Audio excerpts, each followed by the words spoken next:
everyone. It's Chad, Hey, it's Khalil. and we are the Martyrs of Truth.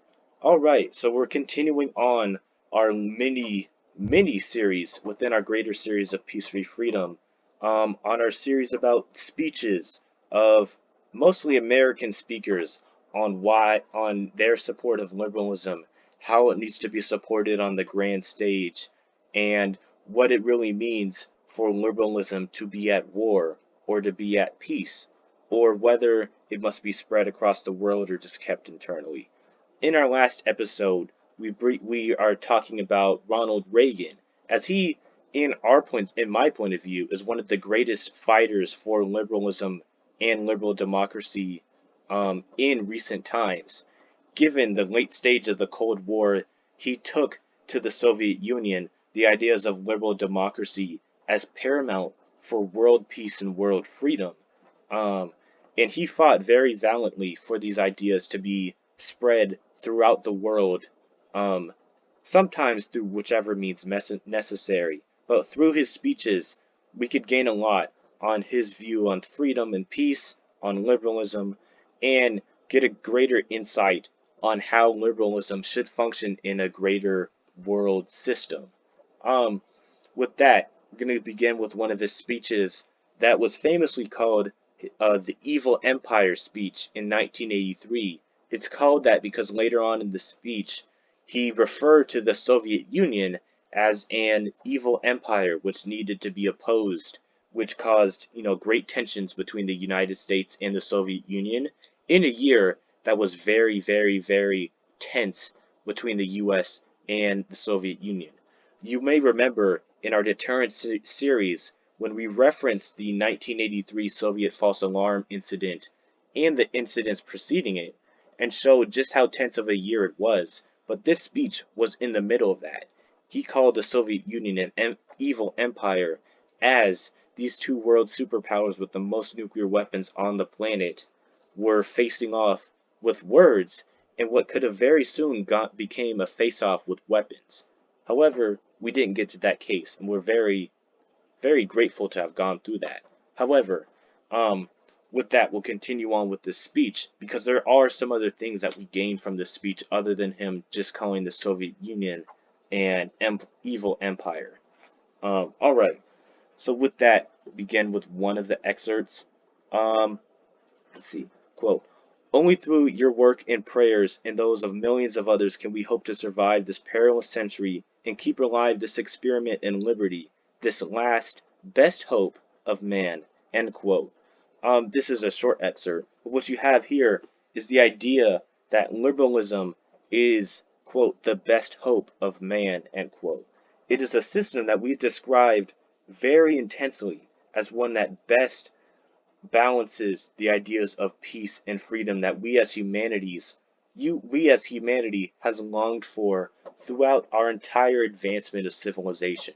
From the dawn of man, from absolute freedom, we have went to the complete opposite of trying to gain absolute order through autocratic kings and dictators who have sought to gain complete order and complete peace because that absolute freedom was too much for us to bear. However, going from that, we began again to realize that freedom, which came to us intrinsically from the fall of man, from original sin, from our sin of free choice, free will, that freedom that we have is still valuable, and governments should respect that. We came as humanity coming to the realization that a government should start to give that back and have a balance of this peace and freedom that we both want and need. And so with that, the system of liberalism, as we described, is the best way. It is not perfect, however, but is the best way that we have to have this balance of peace and freedom within peoples of our governments and throughout the world. And so here we have that it takes the work of millions, the work of Americans, a work of other people in the liberal system. He mentioned the prayers of others because this speech was given at an evangelical meeting. But it takes the work of those in these free liberal systems to preserve this experiment which he calls the last best hope of man. And it can really be viewed as a, to put it in another way, a cure for the original sin, as if the original sin was a sort of it was a sickness of some sort that humankind was just destined to carry with it. The balance between peace and freedom as the best hope of man. It is a cure for that, in a sense, that all the terrible things that came from mankind from the story of Genesis, from the original sin, you know, like all the terrible things that came after Adam and Eve ate the fruit, you know, we can reverse ourselves and return to a world where we have peace and freedom, which is the reality that Adam and Eve lived in the Garden of Eden. They had peace and they also had freedom. While their freedom went too far in the view of God, in the book of Genesis, um, the idea that you can be free to do whatever you want, without worry of what others will say, or worry of or discomfort on your part that you might be frolicking naked in the garden. That was the reality of Adam and Eve. And while that's not exactly our reality today, that is the idea that we would have a balance of peace and freedom. That is the best hope of man, and therefore a cure of original sin. And I hope, and maybe I didn't explain it properly or the best I could, but I hope you really stick on that. That the balance of peace and freedom, the American experiment, which has gotten better over the past 250 years, has gotten better over the past 100 years, better in the past 50 years, better in the past 20, 30 years, is only going to get better as time goes on. And of course, it relies on the forces of good in America to further this cause, and for those around the world to further this cause of freedom, to stop dictators from taking over their democratic countries, because institutions don't defend themselves. It is a cure for original sin. And I hope we stick with that. So the reality is that we must find peace through strength, and that is Reagan's whole idea about the foreign policy concept. Because, as he says, "quote Well, because these quiet men do not raise their voices, because they sometimes speak in soothing tones of brotherhood and peace, because like other dictators before them, they're always making their final territorial demand. Some would have us accept them at their word and accommodate ourselves to their aggressive impulses. But if history teaches us anything, it teaches that simple-minded appeasement or wishful thinking about our adversaries is folly. It means the betrayal of our past, the squandering of our freedom." End quote. Again, peace through strength. Freedom dies when people prioritize peace, when they don't understand the idea that freedom must be defended with unsurmountable power. Pacifists don't fully understand this. People think that by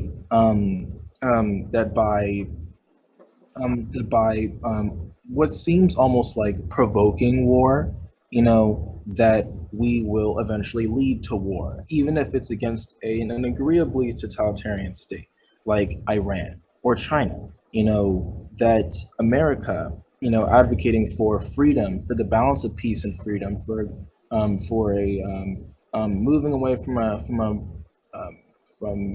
leaning over completely towards peace to balancing with that freedom that we all inherently want in our hearts.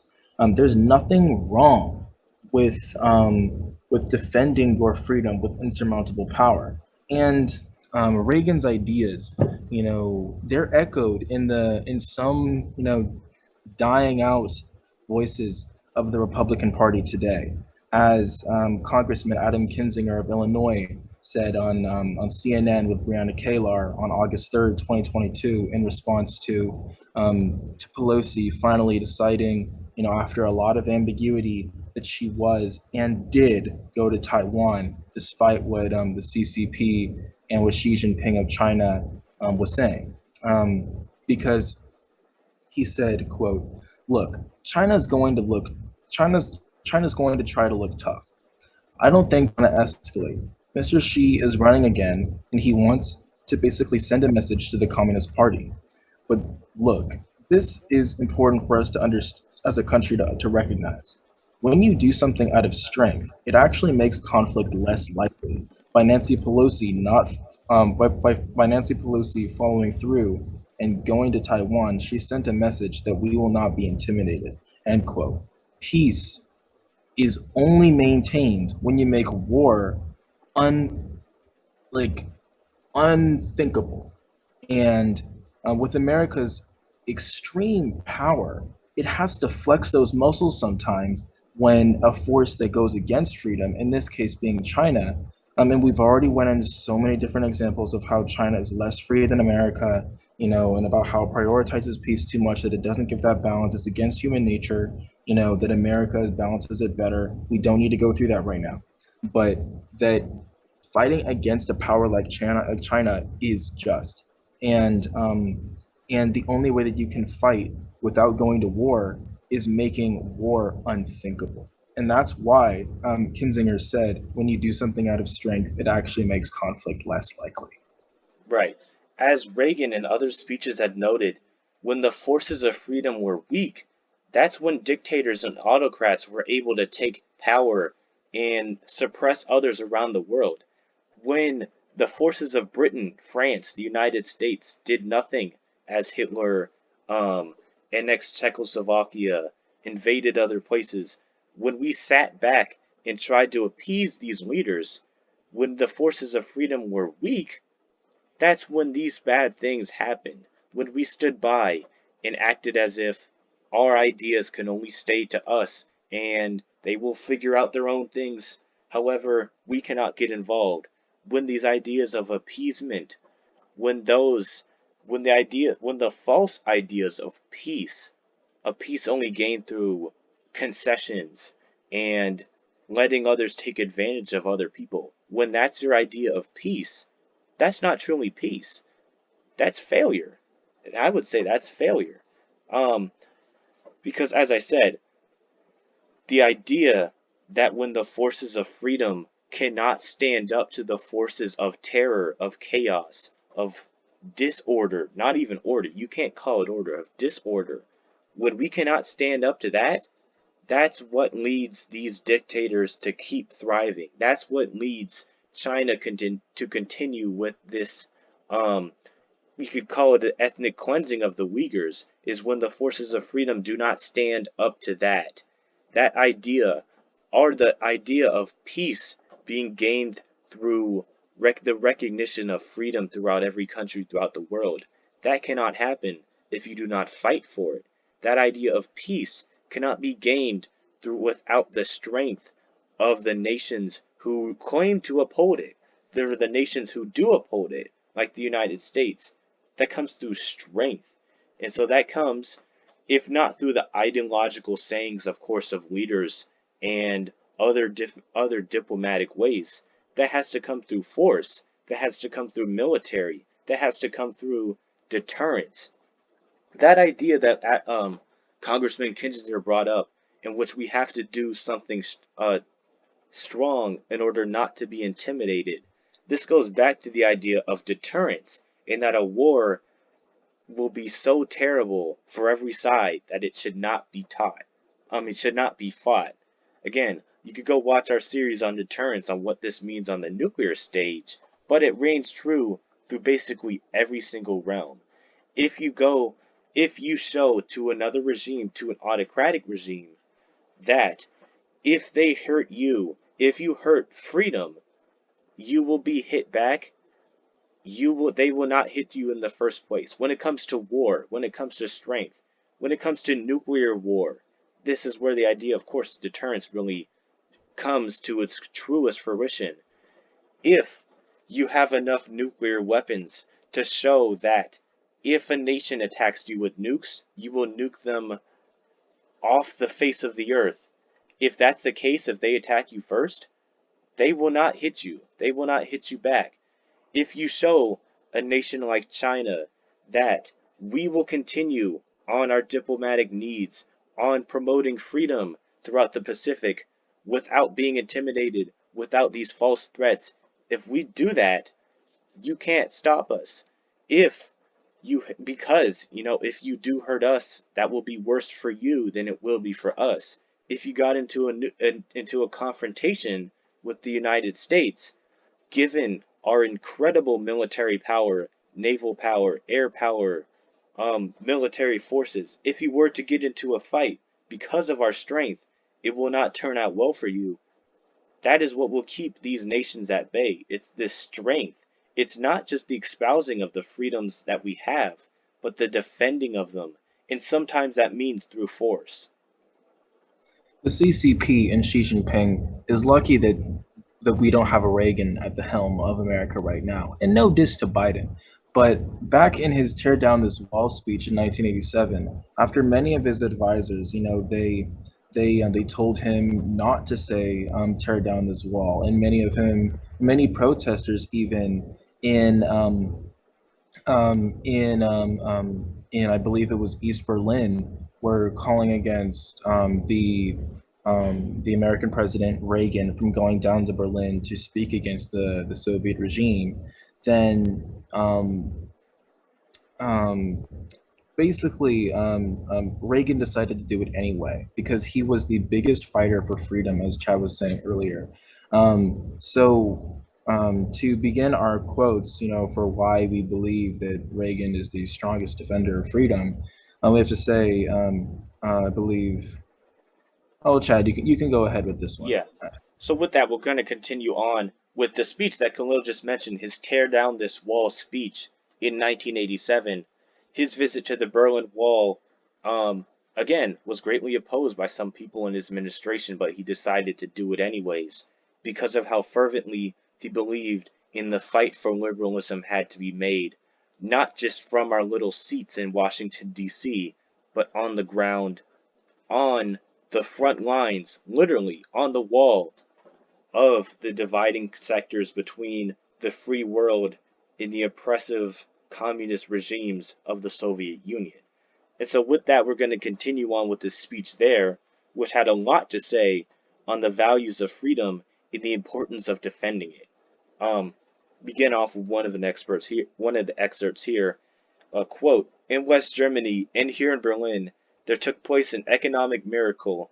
The I think you could probably pronounce that. Wirtschaftswunder. There you go. And other leaders, my bad. Engineer Erhard Roeder and other leaders understood the practical importance of liberty, that just as truth can flourish only when the journalist is given freedom of speech, so prosperity can come about when only the farmer and businessman enjoy economic freedom. End quote. The world cannot turn without freedom.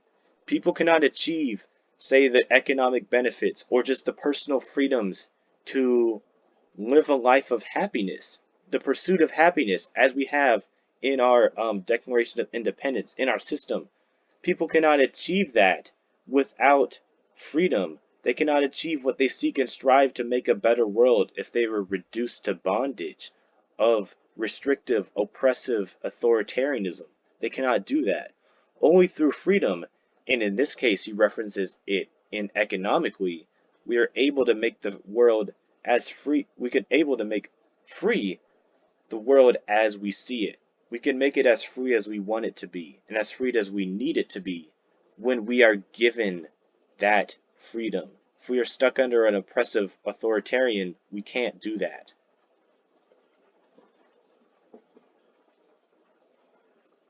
Are you still there? Level of prosperity and well-being unprecedented in all human history. And I hope you guys can still hear me well. Yeah, I think you could re-go over that quote, kind of cut out for a little bit. Okay. Yeah, Well, anyway, I believe this is actually quoting Reagan himself, saying, yeah, but in the West today, we see a free world that has achieved a level of prosperity and well being unprecedented in all human history. Because, again, from the previous excerpt, economic potential is best seen in a system that embraces freedom and peace. The people can do what they want, because a system that does not allow for the freedom to balance the level of peace they're willing to maintain, they're willing to put so much force into to maintain, you know, is a system that is pessimistic about the possibilities that humans can put forth, about the about like what human potential really is. People that support systems that prioritize peace over freedom are pessimistic about the ability of humans to do good. But I think Wirtschaftswunder, okay, Wirtschaftswunder, the economic miracle of West Germany is an example that when you give people freedom, economic freedom, to match up with the peace they're willing to enforce, like through institutions and laws and whatever, then you will have what's the word I'm looking for? Abundance. Then you will have all the things that people want materially in this world. Then moving on to another quote. After these 4 decades, then, there stands before the entire world one great and inescapable conclusion. Freedom leads to prosperity. Freedom replaces the ancient hatreds amongst the nations with comedy and peace. Freedom is the victor. End quote. So, Chad, you can analyze that right there, but it says it itself. Reagan says it himself. Freedom leads to prosperity. So Exactly. it's very simple to understand the idea that if you were talking to the Soviet premier right now, or you were talking to a modern leftist that believes that the communist system wasn't that bad, that America had no reason to hate it so much, that it was somehow preferable, then it's kind of ignoring the idea that if you give people enough freedom to balance with the peace that the institutions are willing to enforce, then you have led to a perfect balance and prosperity of material wealth that people want. Exactly.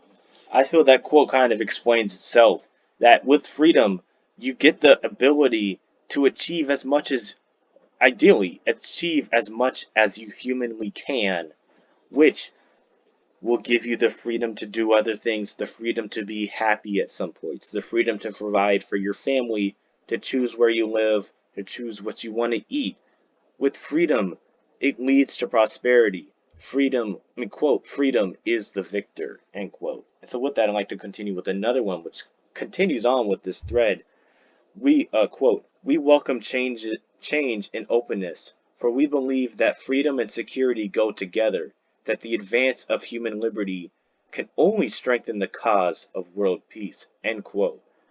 Liberalism brings freedom and security hand in hand. It brings them with that balance. One of them cannot be more important than the other. That's the problem that we see with authoritarians, in which peace, social harmony, is more important than the freedoms that we should have or people should have. When that peace is more important, you don't have the freedoms to do or to act or to even think at some points what you want to think or believe.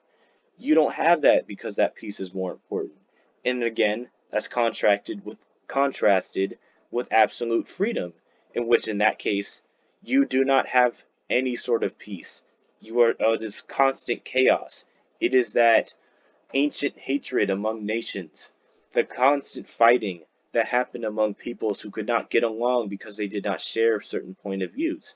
With absolute freedom, you don't have that because you don't have that balance of order.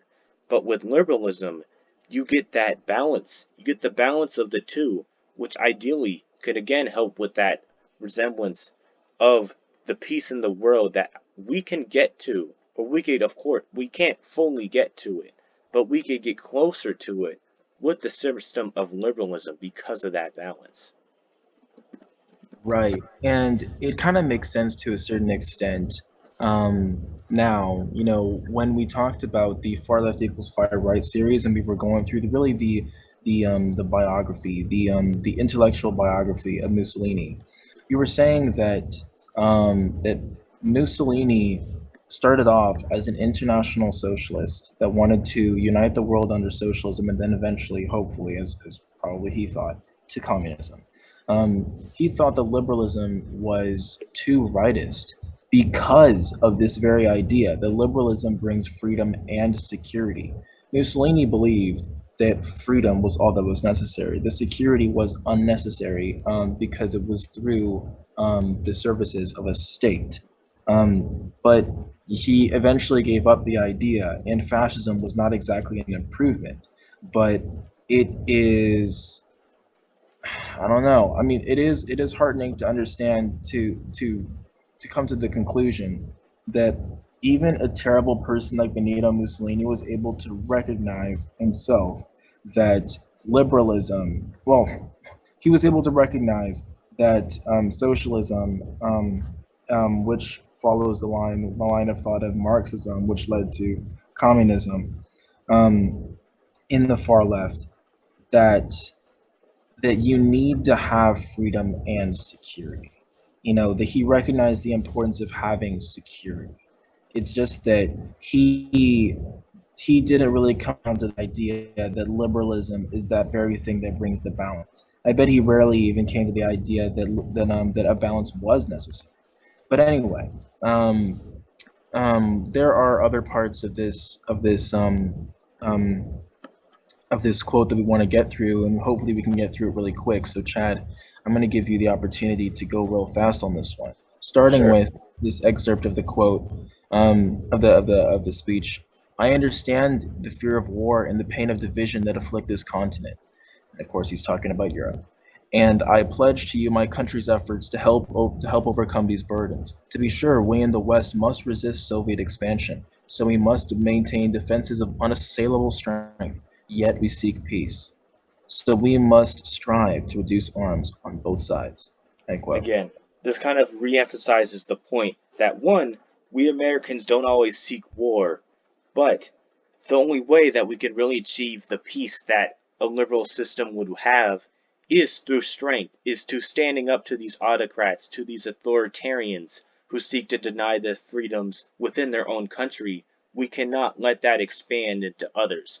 This is where you get into a very Reagan, um, into a very American kind of idea going forward, in which communism, because it cracks down on the freedom, say freedom of religion, freedom of thought at some points, because it has that, it cannot be spread. It should not be spread because it goes so contrary to the liberal system and the liberal order that we have. Um, Another point that I'd like to bring up later on, he mentioned his distrust for nukes. But Reagan, he did hate nuclear weapons personally. There's a a good book on that called The Dead Hand, which I would recommend you read. But he disliked nukes because he disliked the idea of one, Soviet nuclear blackmail, which would stop liberal systems from criticizing them because of the threat of nuclear weapons, but also the ideas of the threat of nuclear weapons just had to society in general. He actually had this belief that they should all be eliminated at the very end of the day because that was not the way of peace that he saw the world should go forward with. Um, with that, I'd like to continue on through the speech. Again, we have to go a little quick, but another one I'd like to include was, quote, the totalitarian world produces backwardness because it does such violence to the spirit, thwarting the human impulse to create, to enjoy, to worship, end quote. So again, this is what happens in these authoritarian regimes, is that it squanders the human potential. Earlier he mentioned the economic potential. Here he goes on to mention the spiritual potential, and later on in the speech he would go to describe that in the freedom to worship. But in these authoritarian regimes, they do not recognize the freedoms of religion, of thought in some points, and thought that would go against the system that they have then. That is not accepted. So when that freedom is gone, the freedom to make your country better is gone as well.